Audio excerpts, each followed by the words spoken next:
कीजिए तो इसको।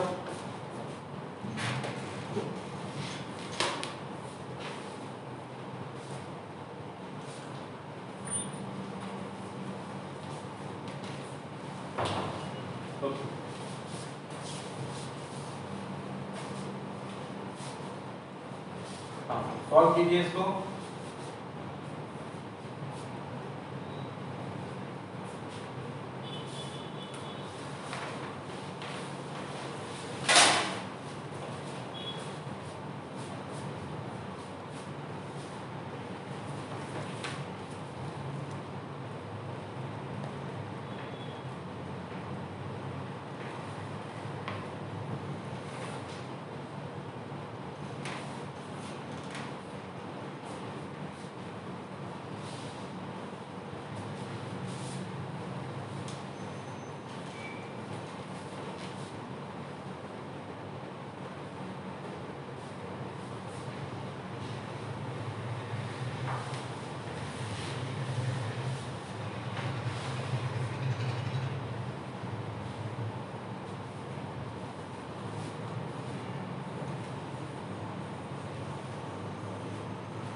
सॉल्व किया किसी ने? फर्स्ट वाला क्वेश्चन सॉल्व किया किसी ने?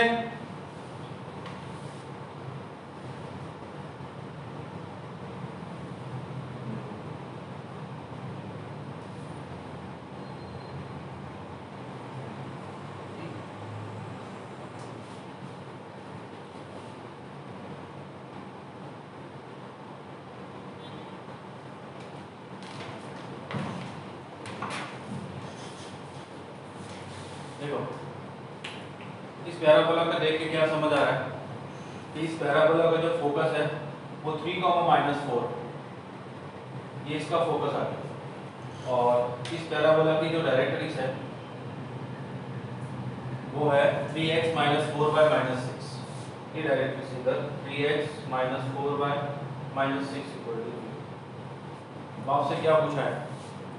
Extremities of the cord 2x - 3y - 18 कोई कॉर्ड है इधर जिसकी इक्वेशन है 2x - 3y - 18 इसके एंड पॉइंट पे दो टेंजेंट ड्रॉ की गई है। ये दो टेंजेंट है, इन दोनों ही टेंजेंट के बीच का एंगल आपसे पूछा है, ये एंगल कितना होगा ये आपसे पूछा है। ठीक है, अब ध्यान से देखिए, आपको इसको देख के समझ में आ गया कि फोकस क्या है। ये फोकस इसमें पुट करा के चेक करते हैं कि वो इस कॉर्ड के अंदर है या नहीं, कॉर्ड पे है या नहीं। तो हमने पुट कराया 2 × 3 - 3 × -4 - 18 give us 6 + 12 - 18 = 0। इसका मतलब ये जो कॉर्ड है वो कैसी कॉर्ड है? फोकल कॉर्ड है। फोकस से पास हो रही है फोकल कॉर्ड, और फोकल कॉर्ड पे एंड पॉइंट पे अगर आप कोई भी टेंजेंट ड्रॉ करोगे तो उनके बीच एंगल कितना होता है? 90। ठीक है, और वो किस लाइन पे इंटरसेक्ट होती है? वो होती है डायरेक्ट्रिक्स। तो इनके बीच का एंगल कितना हुआ? 90। ये जो हमने मॉर्निंग में प्रॉपर्टी पढ़ी। किसी को डाउट हो तो पूछो। आप में से किसी को डाउट है? यस और नो? किसी को कुछ भी डाउट है क्या?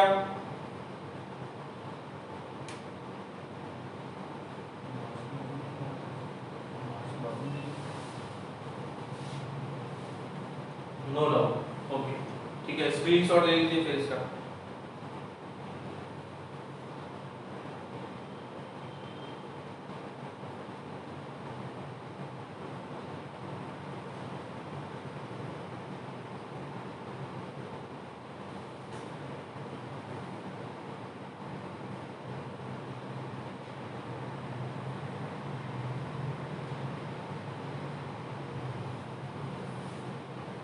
हो गया डन, स्क्रीनशॉट।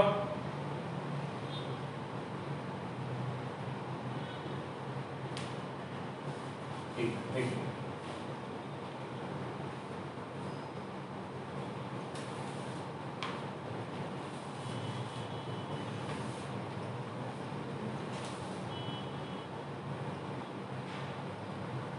नेक्स्ट देखिए,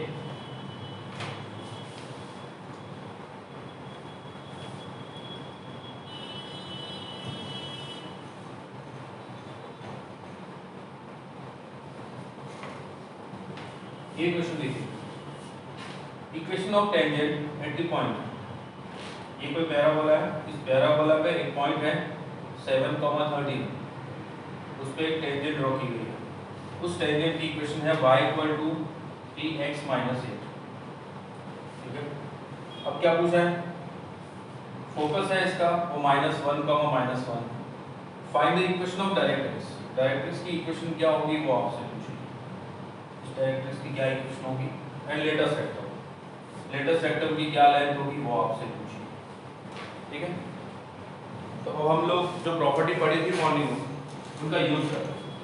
ठीक है, आपको मैंने बताया था कि ये जो पॉइंट है जहाँ पे टेंजेंट ड्रॉ की गई है, उस पॉइंट से एक्सिस के पैरेलल अगर लाइन ड्रॉ करें जो डायरेक्ट्रिक्स को किसी पॉइंट पे कट कर रही है एम पॉइंट, तो इस फोकस की जो इमेज बनेगी वो इस एम पॉइंट पे बनेगी। फोकस की इमेज डायरेक्ट्रिक्स और टेंजेंट के रिस्पेक्ट में कहाँ बनती है, डायरेक्ट्रिक्स पे बनती है, और उसी पॉइंट पे बनती है जहाँ पे ये परपेंडिकुलर है वो मीट करता है। और किसी लाइन की पॉइंट की लाइन के रिस्पेक्ट में इमेज कैसे फाइंड करते हैं, x - x1 by a, y - y1 by b equal to -2 ax1 by1 plus c upon a square plus b square। ये स्ट्रेट लाइन के हमने फॉर्मूला पढ़ा है, आप लोगों को ध्यान रखना, ये स्ट्रेट लाइन का फॉर्मूला।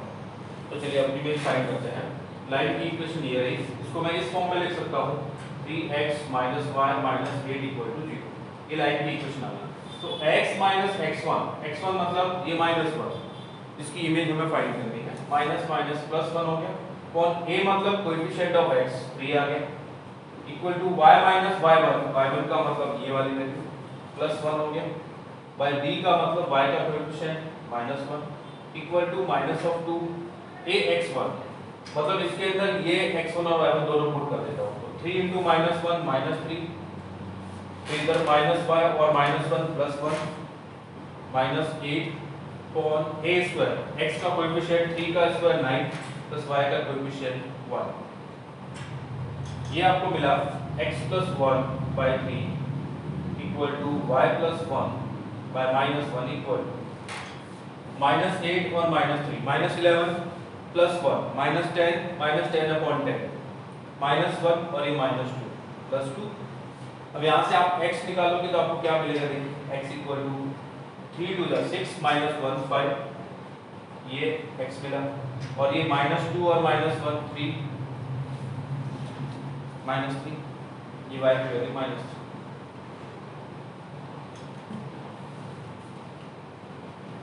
ठीक है, ये आपको इमेज मिल गई 5, -3, ये आपको इमेज मिल गई। ठीक है, अब ध्यान से आपको m पॉइंट के कोऑर्डिनेट पता है और p के कोऑर्डिनेट पता है, तो इसका स्लोप मिल जाएगा।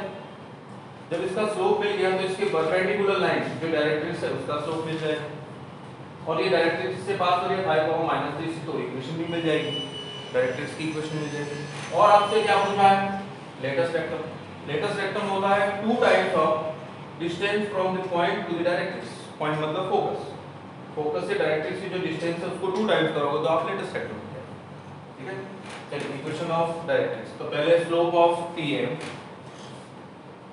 स्लोप ऑफ Tm, Tm का स्लोप हो जाएगा y2 - y1 मतलब 13 - +3 अपॉन 7 - 5, 13 + 3 16/2, 8 हो गया। ये स्लोप ऑफ Tm है, तो स्लोप ऑफ डायरेक्ट्रिक्स कितना होगा,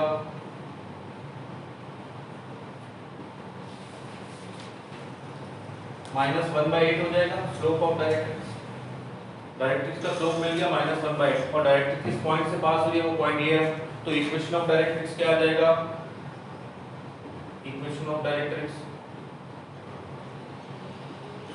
y माइनस y1 मतलब -3 + 3 हुआ इक्वल टू -1/8 और x माइनस 5, ये हो जाएगा 8y + 24 इक्वल टू -x + 5, ये हो गया x + 8y 24 - 5 19 इक्वल टू 0। ये आपने डायरेक्ट्रिक्स की इक्वेशन फाइंड कर, ठीक है। इस स्टेप तक किसी को डाउट है? आप में से किसी को डाउट है क्या इस स्टेप तक? No doubt. चलिए अब लेटेस्ट वेक्टर होता है 2 times distance of focus from directrix. ये आ जाएगा 2 टाइम्स इस -1, -1 से इसकी डिस्टेंस हो जाएगी -1 + 8 × -1 -19 upon square root of x का कोएफिशिएंट 1 का स्क्वायर + 8 का कोएफिशिएंट 64। अब ये कितना हो जाएगा, 2 टाइम्स -1 -8 -9 और -19, ये हो जाएगा -28 अपॉन स्क्वायर रूट ऑफ 65। अब ये हो जाएगा नेगेटिव वैल्यू, लेंथ हो नहीं सकती तो ये पॉजिटिव हो जाएगा, 28 2 जा कितना हो जाएगा 56 बाय स्क्वायर रूट ऑफ 65। ये लेंथ ऑफ लेटेस्ट वेक्टर। तो आप में से जिस चीज को डाउट है वो पूछते रहिए। ये पूरे क्वेश्चन के अंदर हमने एक जो प्रॉपर्टी का लॉजिक है वो यूज किया, इस फोकस की इमेज फाइंड करो। अगर आपको ये पॉइंट पता है तो आप इसको सॉल्व कर सकते हो, अदरवाइज ये सॉल्व हो गई। ये फोकस की इमेज आपने फाइंड कर ली डायरेक्ट्रिक्स। अब दूसरा कॉन्सेप्ट ये यूज किया कि इस P पॉइंट से जहां पे टेंजेंट ड्रॉ की गई वहां से एक्सिस के पैरेलल लाइन ड्रॉ करोगे तो वो उसी पॉइंट पे डायरेक्ट्रिक्स को जाके मिलेगी। तो इससे आपको इसका स्लोप मिल गया, इसका स्लोप मिल गया तो उसके परपेंडिकुलर लाइन मतलब डायरेक्ट्रिक्स का स्लोप आ गया, डायरेक्ट्रिक्स का स्लोप आ गया और डायरेक्ट्रिक्स जिससे पास हो रही वो पॉइंट आ गया, तो उसकी इक्वेशन आ गई। और फिर लेटेस्ट वेक्टर 2 टाइम्स फोकस की डायरेक्ट्रिक्स से डिस्टेंस। किसी को डाउट हो तो पूछो, नहीं तो इसका स्क्रीनशॉट ले लो जल्दी से।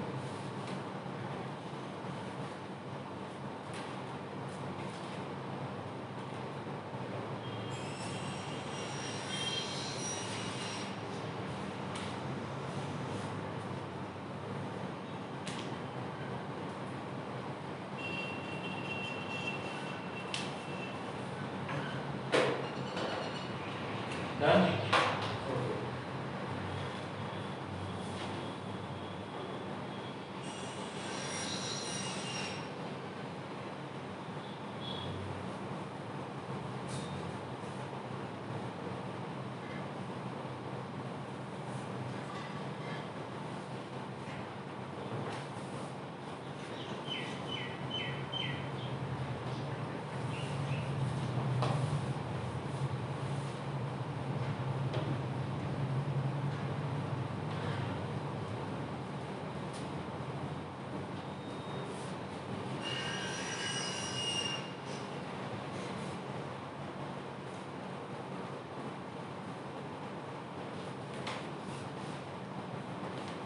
नेक्स्ट पैराबोला की जो प्रॉपर्टीज पढ़ रहे थे उसमें 9th प्रॉपर्टी है और 8th property, tangents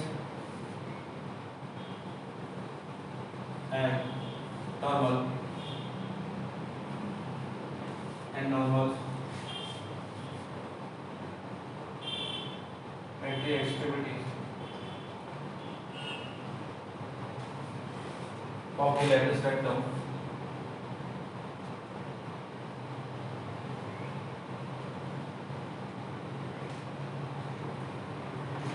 parabola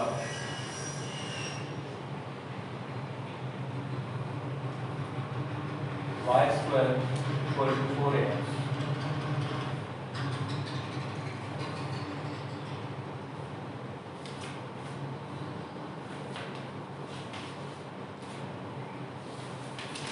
square,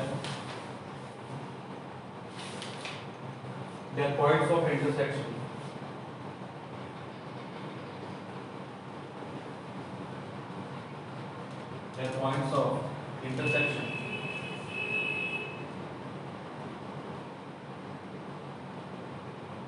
v minus a comma 0 and b comma 0, ये क्या चीज है उसकी।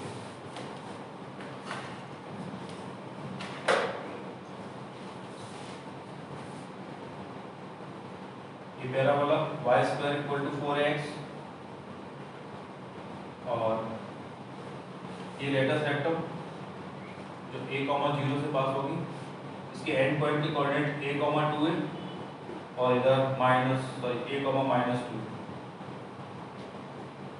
ठीक है। अब यहाँ पे मैंने दो टेंजेंट ड्रॉ, एक टेंजेंट यहाँ पे, एक टेंजेंट यहाँ, ये दोनों टेंजेंट एक पॉइंट पे इंटरसेक्ट करेंगे और इसी पॉइंट पे दो नॉर्मल भी ड्रॉ की एंटी डिग्री, ये दो नॉर्मल भी ड्रॉ की, तो ये जो दो नॉर्मल है ये और ये दो टेंजेंट मिलके एक स्क्वायर बनाएंगे, ये प्रॉपर्टी। ये दो टेंजेंट, टेंजेंट का नाम रखते थे, ये A और B पॉइंट जहां पे हमने टेंजेंट ड्रॉ की, लेटेस्ट रेक्टम के एंड पॉइंट, और ये P और Q। P वो पॉइंट जहां पे टेंजेंट इंटरसेक्ट कर रही है और Q वो पॉइंट जहां पे नॉर्मल इंटरसेक्ट। और आपको ये चीज पहले से पता है कि फोकल कॉर्ड जो भी होती है उसके एंड पॉइंट पे अगर टेंजेंट ड्रॉ करोगे तो इनका इंटरसेक्टिंग पॉइंट जाके कहां मिलता है, डायरेक्ट्रिक्स। और स्पेशल लेटेस्ट रेक्टम के केस में वो कहां मिलेगा, डायरेक्ट्रिक्स पे, लेकिन उसके एक्सिस, ठीक है। ये यहाँ तो इस पॉइंट के कोऑर्डिनेट होते हैं, ये डायरेक्ट्रिक्स होती है, इस पॉइंट के कोऑर्डिनेट माइनस a कॉमा 0। अब चाहो तो इस पॉइंट पे टेंजेंट की इक्वेशन देख सकते हो। देखो टेंजेंट की इक्वेशन क्या आएगी, y1 की जगह 2a लिखूं, 2a इक्वल टू 2a और x प्लस x1 मतलब a, ये आ गया। ये 2a से 2a कैंसिल हो गया तो y equal to x plus a, ये इस टेंजेंट की इक्वेशन आ गई। अब ध्यान दीजिए, जब जैसे ही मैं x equal to minus a put करूंगा तो y कितना मिलेगा,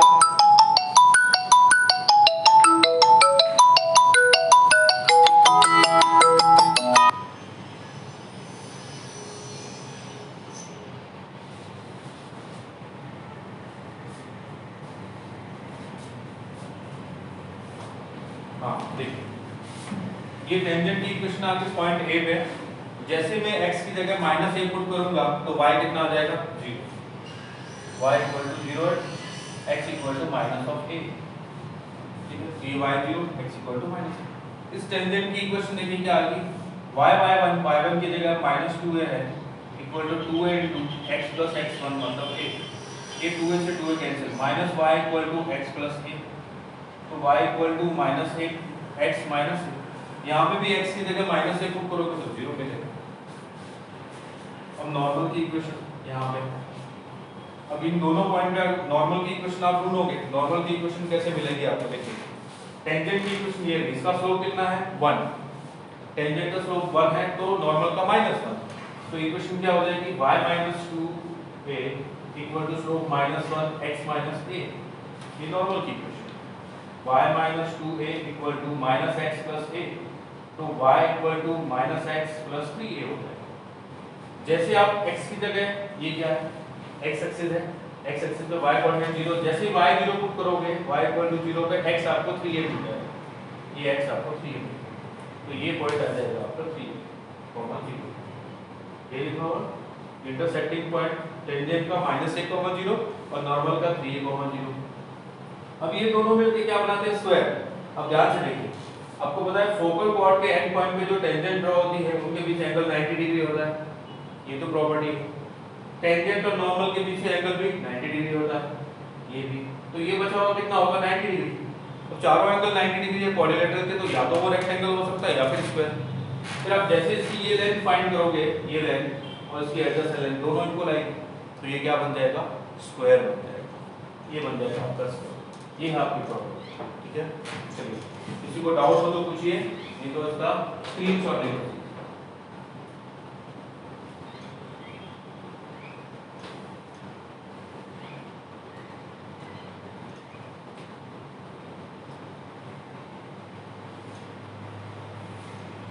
डन, ठीक।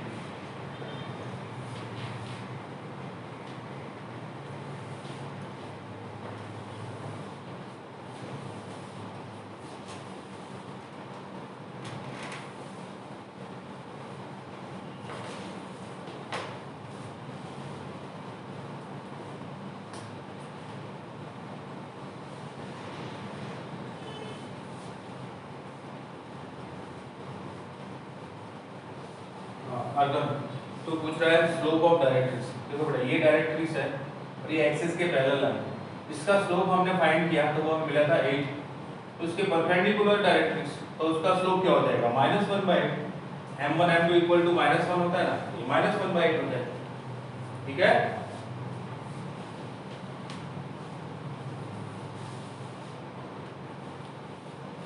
हाँ नेक्स्ट प्रॉपर्टी देखो।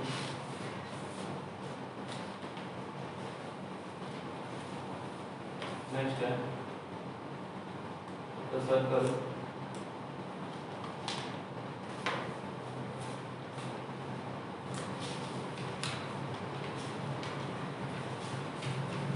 circumscribing the triangle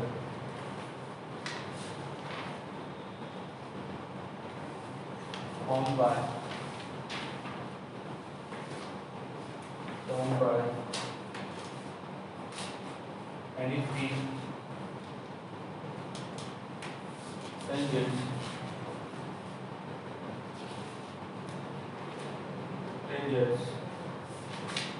to a parabola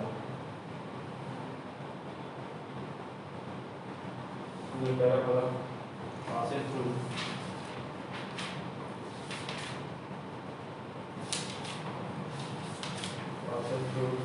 the focus. Next property है the orthocenter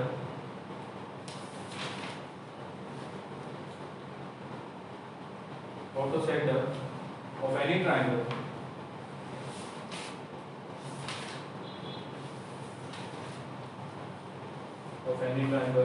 formed by three tangents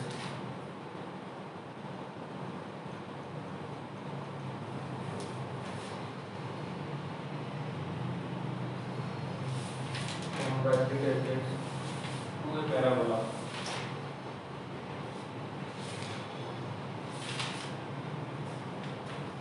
passes through to a parabola y square equal to 4ax.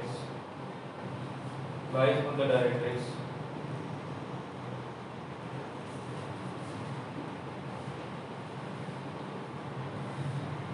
at the coordinates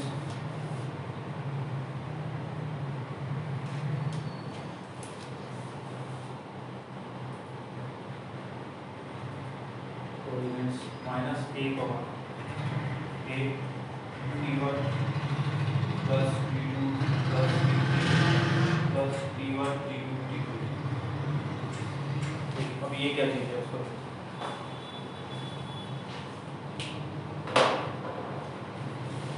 समझिए। ये parabola है, इस parabola पे आपने three tangent रखो। Three tangent मान लो एक टेंजेंट यहाँ रखो, ये एक टेंजेंट, दूसरी टेंजेंट मान लो आपने यहाँ रखो, ये टेंजेंट, तीसरी टेंजेंट मान लो आपने यहाँ रखो, ये तीसरी टेंजेंट। तो ये तीनों टेंजेंट 3 पॉइंट पे मीट कर रही है, 3 पॉइंट पे मीट कर रही है। तो इन तीनों से पास होने वाला अगर आप ट्राइंगल एक सर्कल बनाओगे जो इन तीनों से पास हो रहा है तो वो हमेशा इसके फोकस से पास होगा।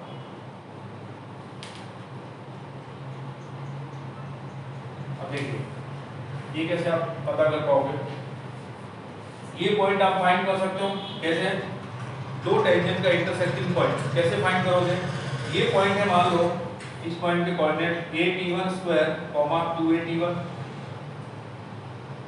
दूसरा पॉइंट ये p पॉइंट, ये q पॉइंट जिसके कोऑर्डिनेट है at2 square 2at2, third point r point at3 square 2at3।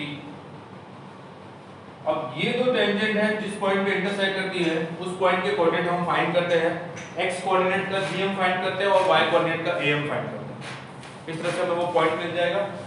तो इन तीनों का इंटरसेक्टिंग पॉइंट जो है तीनों टेंजेंट का, इन दो टेंजेंट का पहले ये मान लो a है तो इसके कोऑर्डिनेट मिलेंगे आपको at1 t3 at1 plus t3। ठीक है, ये a के मिले, वैसे आप d के ढूंढ सकते हो और वैसे आप c के ढूंढ सकते हो, दो दो पेयर टेंजेंट के पेयर बना के उनके तीनों कोऑर्डिनेट ढूंढो। फिर 3 पॉइंट से पास होने वाले सर्कल की इक्वेशन आप बना सकते हो।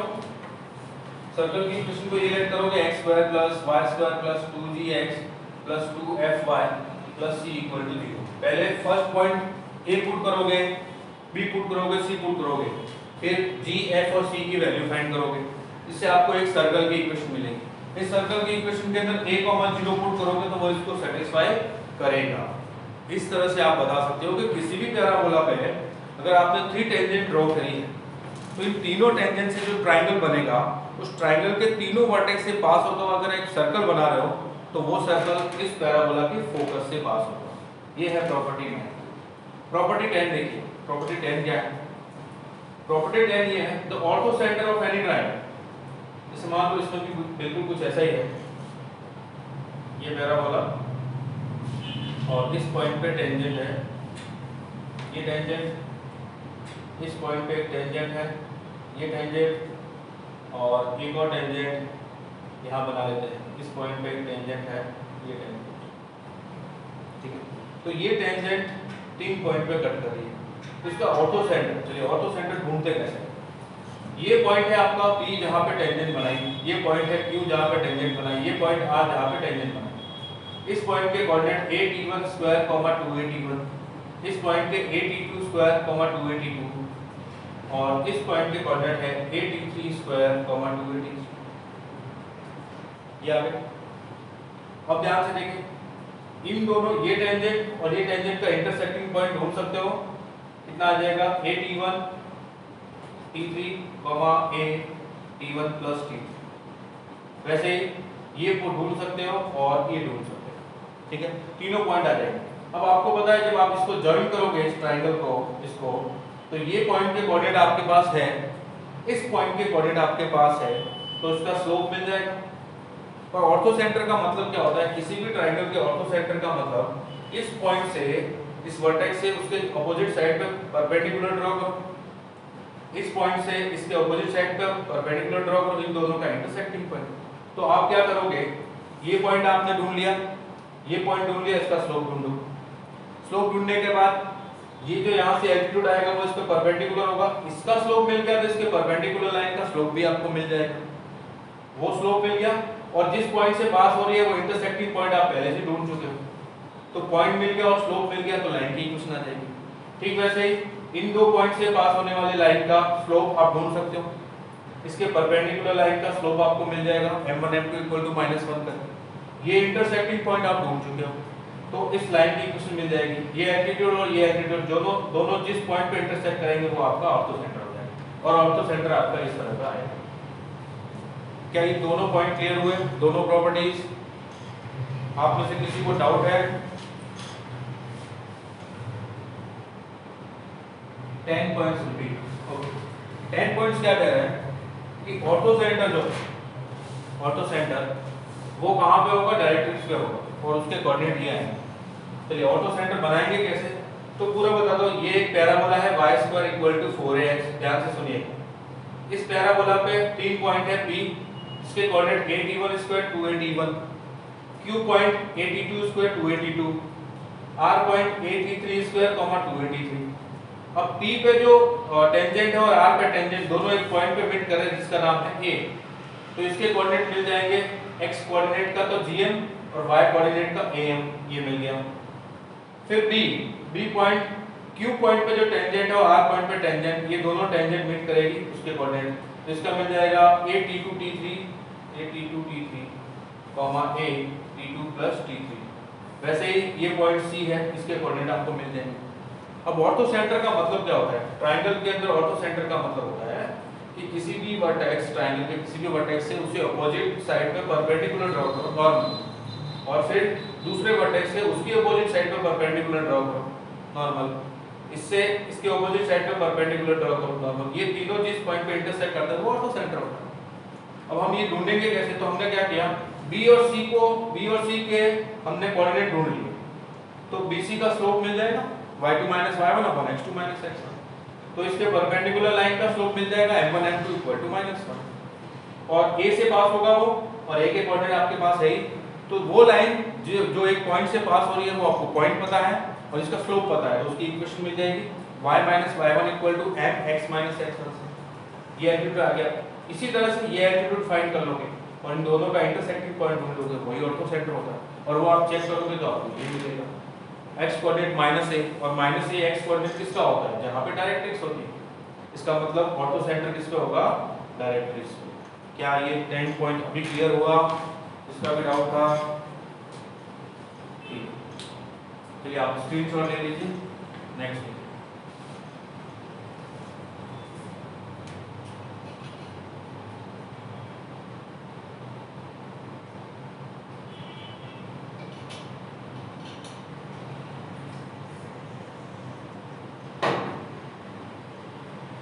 Screenshot done.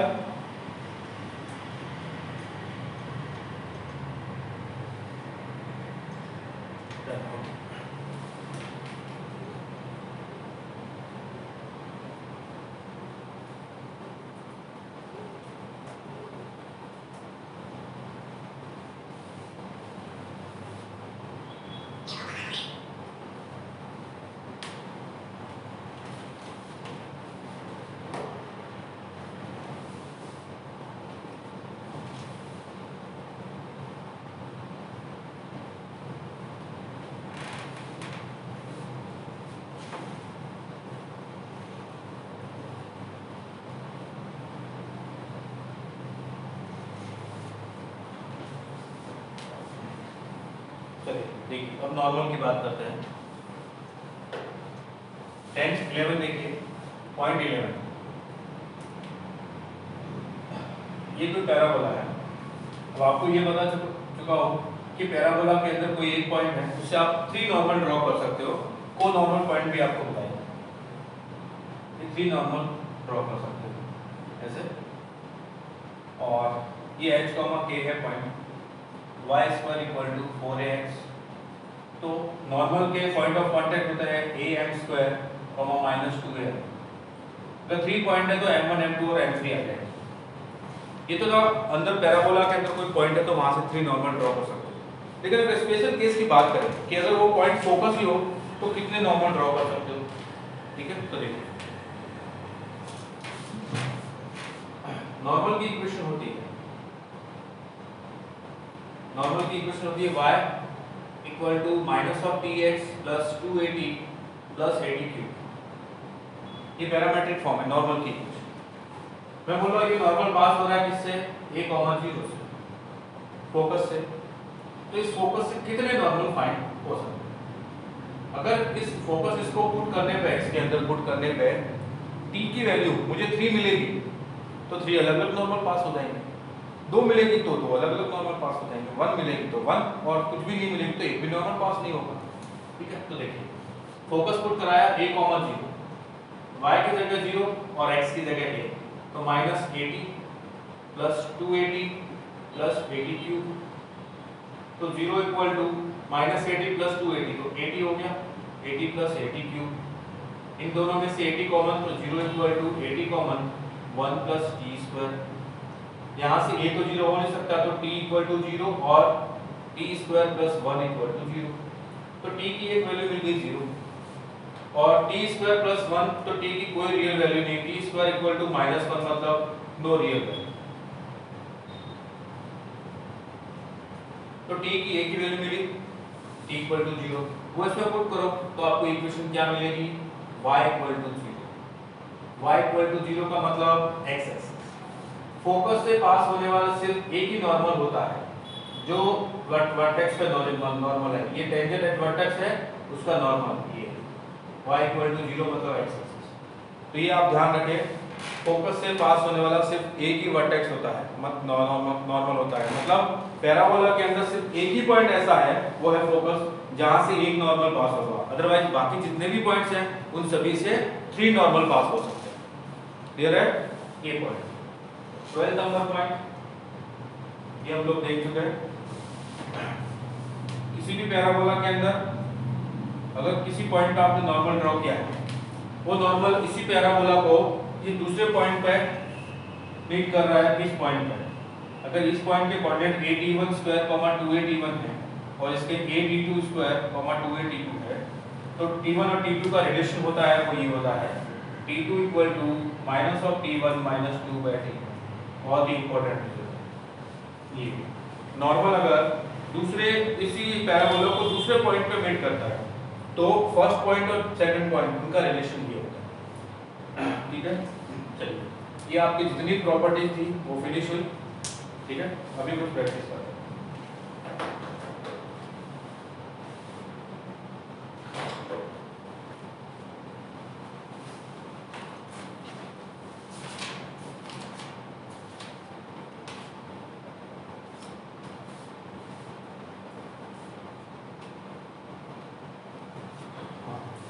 ये वाला मैं आपको लिख देता हूँ, पॉइंट 11 है वो normal.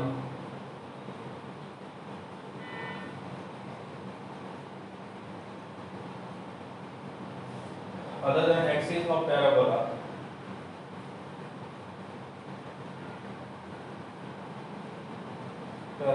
never passes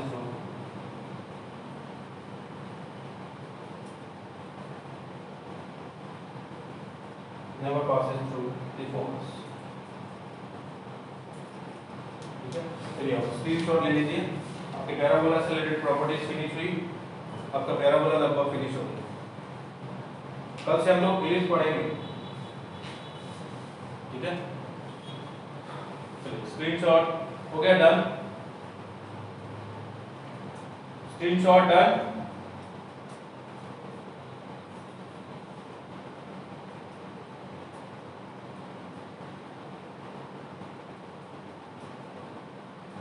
screenshot done.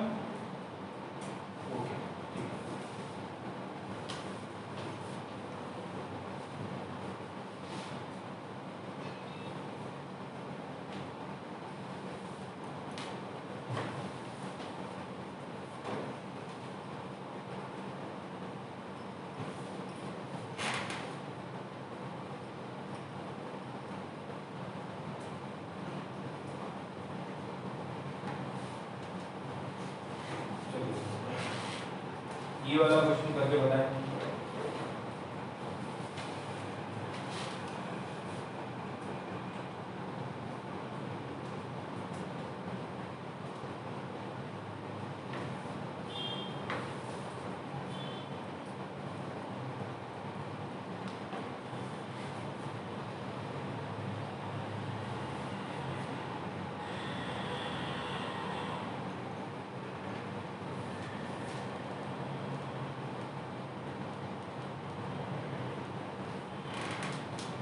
Parallel to axis of parabola y square equal to 4x strike the parabola।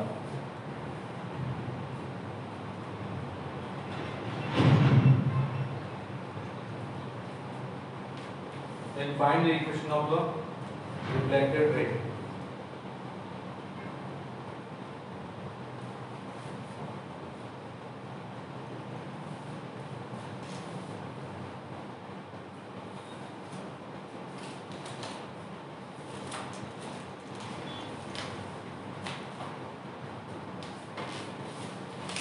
Reflected ray की इक्वेशन फाइंड कीजिए।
क्वेश्चन नंबर 1 देखिए, incident ray from the point -3, 2 parallel to the axis of parabola y² = 4x strike the parabola then find the equation of reflected ray. कल आपको एक property बताई थी, reflection property of parabola. कोई भी रे है वो पैराबोला पे एक्सिस के पैरेलल अगर आ रही है तो रिफ्लेक्शन के बाद वो उसके फोकस से पास होगी, या अगर फोकस से आ रही है तो रिफ्लेक्शन के बाद वो एक्सिस के पैरेलल जाएगी। ठीक है, तो अब ध्यान से देखिए, कहां से आ रही है -3, 2, तो -3, 2 तो इधर का ही होगा, इधर -3, 2 वहां से ये रे आ रही है, यहाँ पे किसी पॉइंट पे रिफ्लेक्ट होके यहाँ से पास होगी फोकस से। इसका फोकस क्या होगा, y² = 4x का 1, 0 1, 0। अब ध्यान से देखिए, ये -3, 2 से आ रही है, मतलब y एक्सिस है, y कोऑर्डिनेट है इसका 2 और ये x एक्सिस के पैरेलल है, तो इन सभी पॉइंट पे x चेंज होगा, y चेंज होने वाला ही नहीं, y हमेशा 2 ही रहेगा।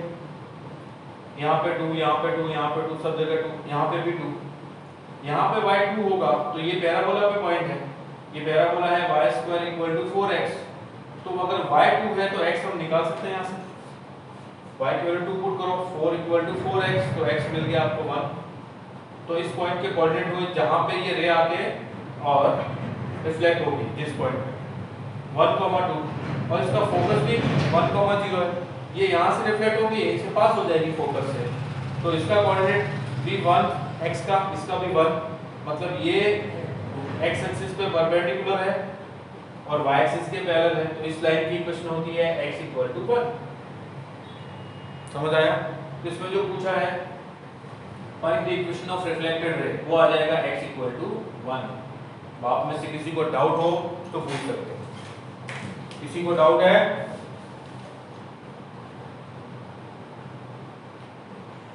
डाउट है किसी को?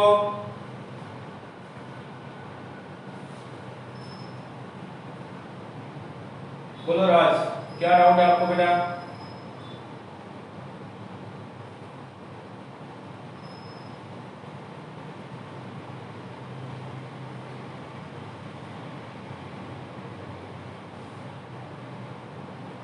अच्छा, आपको नहीं डाउट, नो डाउट, चलिए हाँ चलिए ठीक।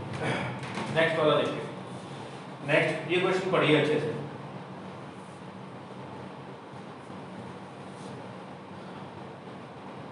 Parallel to x axis get reflected from a parabolic mirror. ये है आपका पैराबोलिक मिरर, तो ध्यान से देखिए, इसका वर्टेक्स क्या होगा इस मिरर का, -1, 2, तो ये वर्टेक्स आ गया -1, 2 ये है, तो ये पैराबोला ऐसा होगा, ऐसा पैराबोला होगा -1, 2 और 4 × a कितना 1 है ना, a 1 है, मतलब वर्टेक्स से इसके फोकस की डिस्टेंस 1 यूनिट, तो ये -1, 2 है, तो यहाँ से ये डिस्टेंस 1 यूनिट होगी, अगर ये -1 है तो यहाँ पे आ जाएगा 0, 2, इसका फोकस इधर। अब x एक्सिस के पैरेलल कोई लाइन आ रही है, पैराबोला से रिफ्लेक्ट होकर किससे पास होगी, 0, 2 से। Point on the axis of parabola through which the ray must pass after reflection. Okay ठीक है, ये बोला गया है कि यहाँ से ये रे आ रही है ऐसे x एक्सिस के पैरेलल, वो यहाँ से रिफ्लेक्ट होके जिस पॉइंट से पास होगी वो आपको बताना है। ठीक है, ध्यान दीजिए, कहां से पास होगी ये 0, 2 किसके कोऑर्डिनेट, फोकस के। ठीक है, लेकिन ये 0, 2 कौन सा है, कैपिटल X, इसको मैं ऐसा बोलूंगा capital Y² = 4a capital X, तो ये आ जाएगा आपका कैपिटल X = 0 और कैपिटल X किसके इक्वल है, x + 1 के, तो ये आ गया x + 1 = 0, देन x = -1, x = -1 से ये पास होगी। किसी को डाउट? आप में से किसी को डाउट? अगर आपको इसको उस फॉर्म में लिखना है तो उस फॉर्म में लिख सकते हो। इसके कोऑर्डिनेट होंगे, क्या कोऑर्डिनेट होंगे, a, 0 होता है ना, लेकिन a कौन सा होगा, कैपिटल X वाला, कैपिटल X = a मतलब 1, तो x + 1 = 1, देन x = 0। ये 0 और कैपिटल Y a, 0 होता है फोकस, तो कैपिटल Y इक्वल टू 0 मतलब y minus 2 equal to 0, then y equal to 2, ये आ गया 2। तो x इक्वल टू -1 से पास होगा। किसी को डाउट है? ठीक है, चलिए स्क्रीनशॉट ले लीजिए इसका, नेक्स्ट वाला क्वेश्चन देखिए।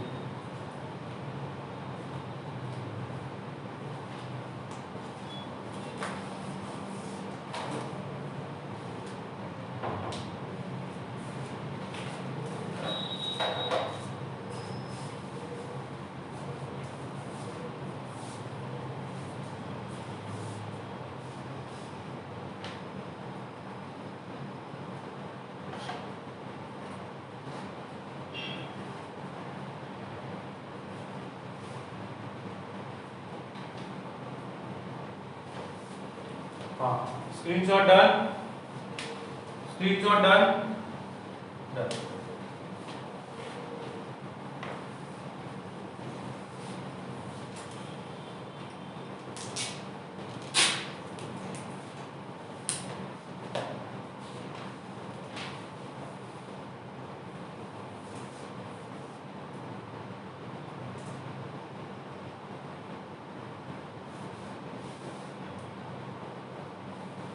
Parabolic mirror is kept along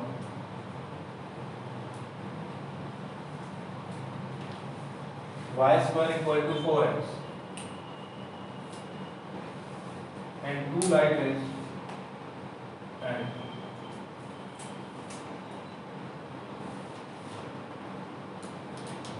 parallel to its axis.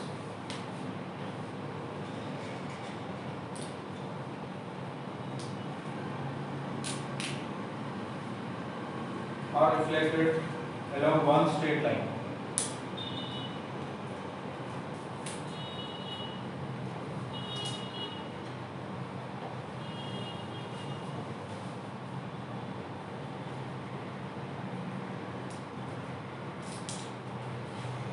If one of incident light rays, if one of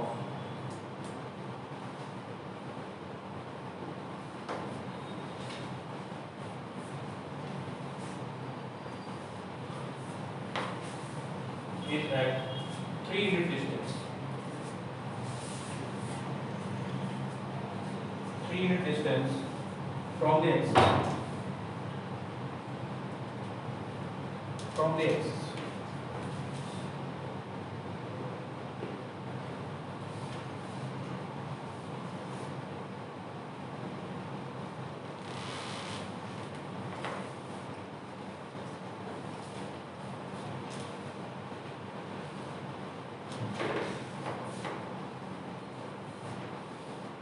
Then find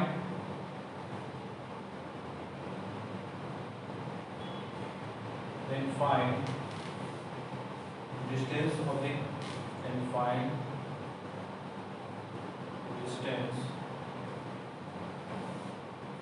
of the other incident ray from axis.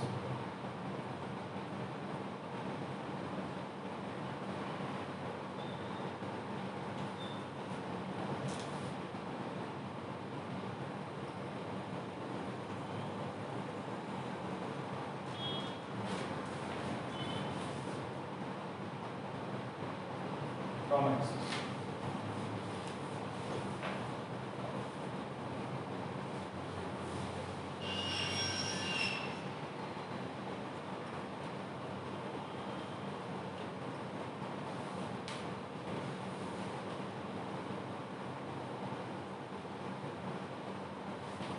चलिए देखिए, पढ़े इसको।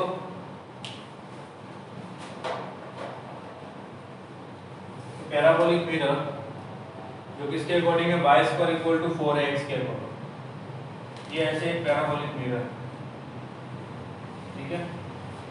दो लाइट रे है पैरेलल टू एक्सिस, इसके parallel ऐसे आ रही है। एक्सिस के पैरेलल है तो रिफ्लेक्शन के बाद फोकस से पास होगी, दूसरी इधर से आ रही है, वो भी फोकस से पास होगी। ऐसा क्यों किया? क्योंकि इसमें लिखा हुआ reflected along one straight line. दोनों एक ही स्ट्रेट लाइन के अलोंग है वो रिफ्लेक्ट हो रही है। तो ये दो आई इंसिडेंट रे R1 और R2, ये फोकस है A,0, यहाँ पे ये कितना है 1,0 ठीक है, ये फोकस से पास हो रही है। अब जरूरी नहीं कि ये परपेंडिकुलर हो, लेटेस्ट सेक्टर हो ऐसा जरूरी नहीं, ये कुछ इस तरह का भी हो सकती है।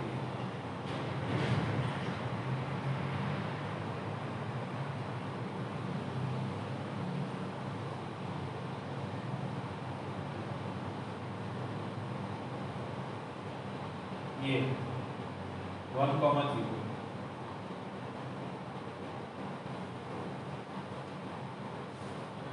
R1 ठीक है, y² = 4x।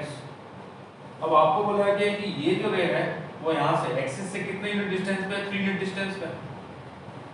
x एक्सिस से डिस्टेंस मतलब y कोऑर्डिनेट, तो इसका y कोऑर्डिनेट वो हमेशा सेम रहेगा, तो इस पॉइंट पे भी सेम रहेगा, वो 3 रहेगा ठीक है।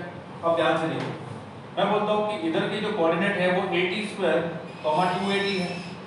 अब a तो इसके लिए 1 है क्योंकि यहाँ y² = 4x लिखा हुआ है, तो ये हो जाएगा t² 2t। ये कोऑर्डिनेट आ गए इस पॉइंट के, p पॉइंट के, और इसका जो y कोऑर्डिनेट है वो तो 3 है, तो 2t कितना हो जाएगा, 2t = 3, then t = 3/2, t की वैल्यू 3/2 आ गई। अब ये लाइन इस पैराबोला पे पॉइंट है, उससे एक लाइन पास हो रही है जो फोकस से पास होगी, और फोकस से पास होने के बाद फिर दूसरी बार किसी पॉइंट को मीट कर रही है पैराबोला के दूसरे किसी पॉइंट। तो ये फोकल पॉइंट के एंड पॉइंट हुए, तो इसके कोऑर्डिनेट तो आपको पता है t1 t2 = -1 का रेशियो होता है, रिलेशन होता है इसका। कोई भी फोकल कॉर्ड है, फोकल कॉर्ड के एंड पॉइंट के कोऑर्डिनेट के बीच में रिलेशन होता है t1 t2 = -1। तो इस पॉइंट के कोऑर्डिनेट होंगे 1/t1 t² -2/t, ये हो गया। तो इस पॉइंट के कोऑर्डिनेट t की वैल्यू 3/2 आ गई, तो उस हिसाब से कितना हुए 1/t², t² 9/4, तो 1/t² 4/9, -2/t, तो -4/3, -4/3 x एक्सिस से ये डिस्टेंस है -4/3। माइनस सिर्फ ये बताता है कि ये x एक्सिस के बिलो वाली है डिस्टेंस, तो यहां से ये डिस्टेंस आ गई आपकी 4/3। अब आपसे यही तो पूछा है, find the distance of other incident ray from axis, तो एक्सिस से इस दूसरी वाले रे की डिस्टेंस हुई 4/3। क्या ये क्वेश्चन समझ आया आप लोगों को? ये वाला क्वेश्चन समझ आया आप लोगों को?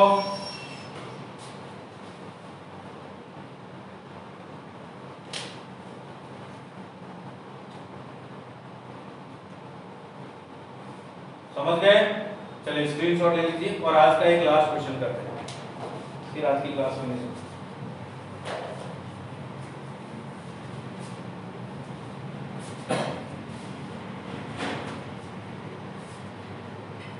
Done?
Find radius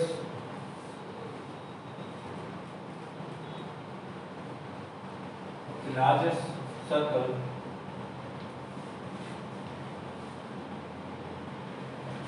which passes through which passes through the focus of the parabola.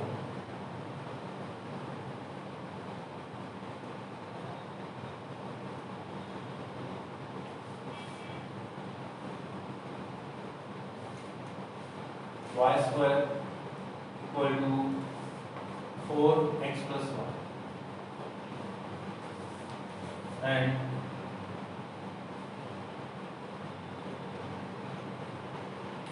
contained in it.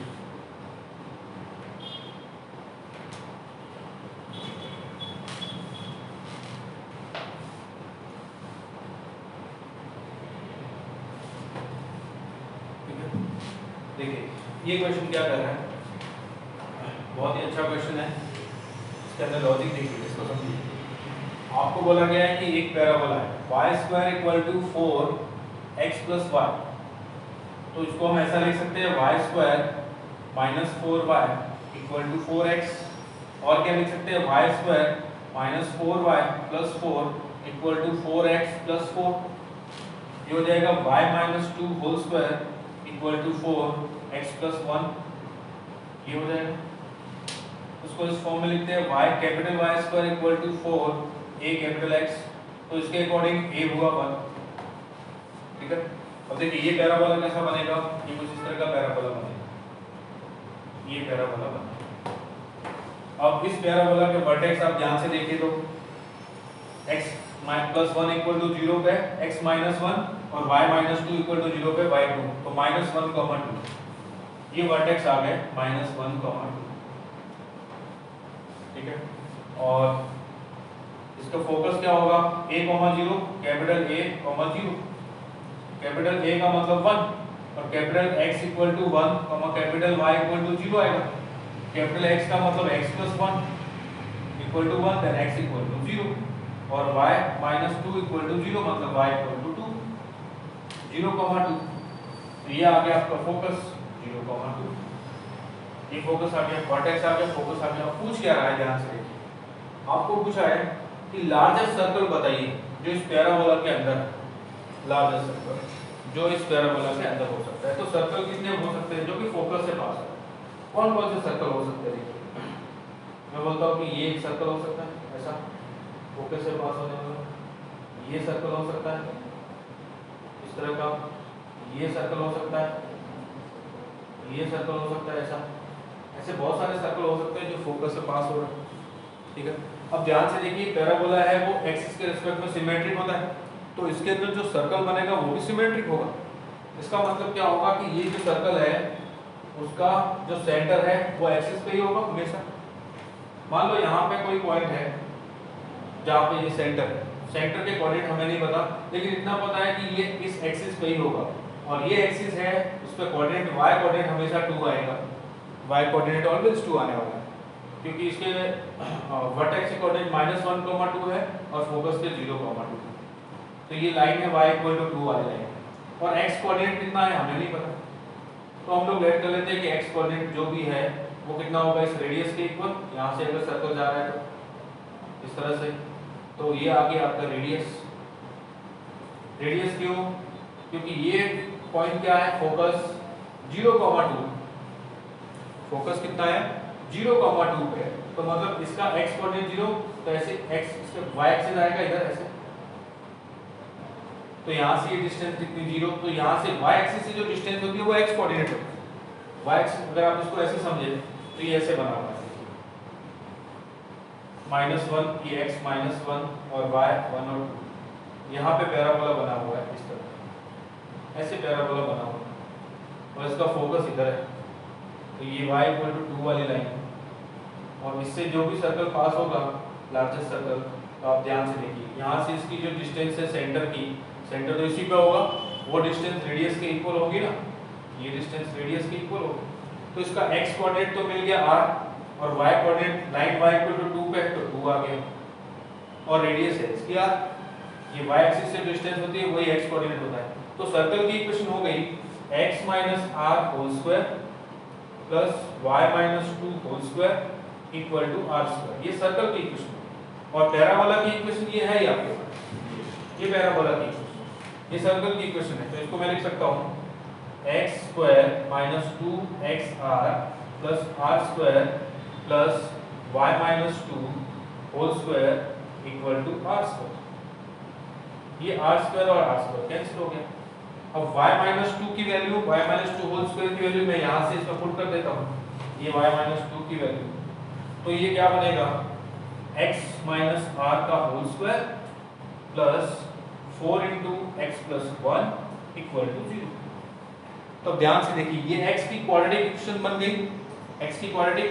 और आप ध्यान से देखिए ये सर्कल जब पैराबोला को दो पॉइंट पे टच करेगा तो x कोऑर्डिनेट दोनों जगह एक ही रहेगा, सिर्फ y कोऑर्डिनेट चेंज होगा। देखिए ये सर्कल है, इसको टच किया यहाँ पे ऐसे, तो इसका x कोऑर्डिनेट और इसका x कोऑर्डिनेट तो वही रहने वाला है। अगर यहाँ पे टच करता है सर्कल दूसरा है तो उसका x कोऑर्डिनेट सेम रहेगा, सिर्फ y कोऑर्डिनेट चेंज हो गए, इधर नेगेटिव आ जाएगा इधर पॉजिटिव आ जाएगा। तो इसका मतलब क्या हुआ, ये x की क्वाड्रेटिक है तो इसके रूट्स है वो कैसे होंगे, डिफरेंट नहीं होंगे, सेम रूट होंगे। और जब रूट सेम होते हैं तो डिस्क्रिमिनेंट d क्या होता है 0। तो इस क्वाड्रेटिक इक्वेशन का d क्या आएगा 0।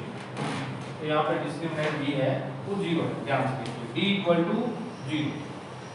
अब ये क्वाड्रेटिक इक्वेशन है कौन सी, क्वाड्रेटिक इक्वेशन है वो ये है x स्क्वायर माइनस 2rx और ये 4x, तो plus 4 minus 2r into x plus r square और ये 4 तो plus r square plus 4 equal to 0। ये क्वाड्रेटिक इक्वेशन है, इसका b ये है, a 1 है और c आर स्क्वायर प्लस 4 है। तो सब इसमें पुट कर देते हैं d इक्वल टू 0 के अंदर ये आएगा b square minus 4ac equal to 0। तो 4 minus 2r whole square minus 4 ac का मतलब a का मतलब 1 c का मतलब r square plus 4 equal to 0। अब इसको ओपन किया तो 16 minus 16r plus 4r square minus 4r square minus 16 equal to 0। तो ये 16 माइनस 16 कैंसिल हो, 4r square minus 4r square और ये हो जाएगा आपका कितना minus of 16r equal to 4ac। c है आपका यहाँ पे देखिए x square minus 2rx plus 4x plus 4 minus 2rx और ये r स्क्वायर प्लस 4, ये आ गया आपका माइनस 4ac, a1 और c है r square plus 4 minus 4r square और ये है आपका माइनस माइनस 16, तो ये कितना बन जाएगा माइनस 16 इक्वल टू 0।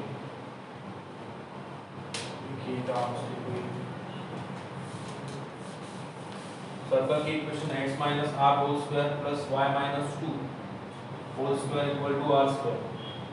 तो यहाँ से ये बन जाएगा x minus 2 whole square plus y minus 2 whole square है 4 into x plus 1 equal to r square.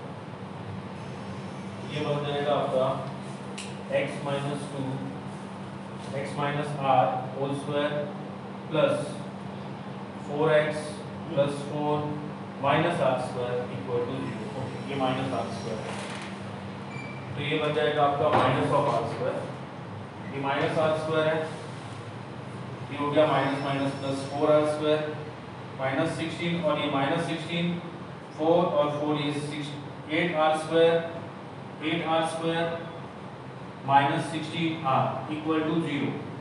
तो ये हो जाएगा आपका r और r कैंसिल, तो r इक्वल टू 16/8 मतलब 2। तो रेडियस आपके हो गई लार्जेस्ट सर्कल की वो 2। ये फिर से एक्सप्लेन करता हूँ पूरा का पूरा क्वेश्चन। ये आपको एक पैराबोला गिवन है y square equal to 4 times x plus y। आपने इसको ओपन किया 4x plus 4y, 4x right hand side 4y को लेफ्ट हैंड साइड, फिर 4 बोथ साइड ऐड किया। ऐसा करने से y minus 2 whole square equal to 4x plus 1 बन गया। इसको ओरिजिन को आपने शिफ्ट किया -1,2 पे, तो इक्वेशन बन गई y square equal to 4ax। इसके वर्टेक्स आपने ढूंढे -1,2, तो फोकस हो जाएगा आपका 0,2, फोकस आ गया। अब इसके अंदर सर्कल बनाना जो फोकस से पास हो रहा है, तो उस सर्कल का जो सेंटर होगा वो y2 वाली लाइन पे ही होगा, और फोकस से डिस्टेंस, फोकस से पास हो रहा है तो उससे उसकी डिस्टेंस क्या हो गई x कोऑर्डिनेट, और वो रेडियस r, तो r,2 इसका सेंटर बन गया। तो ये सर्कल की इक्वेशन आ गई। अब सर्कल और पैराबोला को सॉल्व करते हैं, क्योंकि ये दो इसको टच कर रहा है सर्कल, पैराबोला को 2 पॉइंट, तो y-2 होल स्क्वायर की वैल्यू यहाँ से फाइंड की।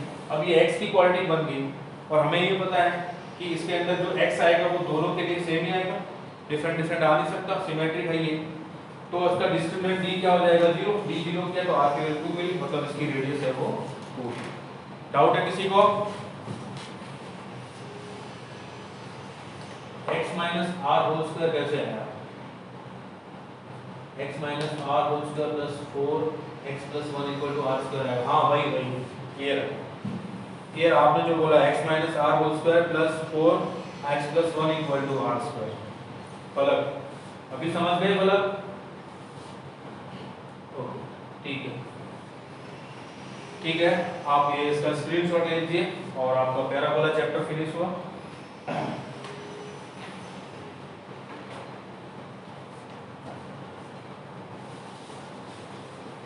चलिए अभी के लिए इतना ही, बाकी नेक्स्ट क्लास।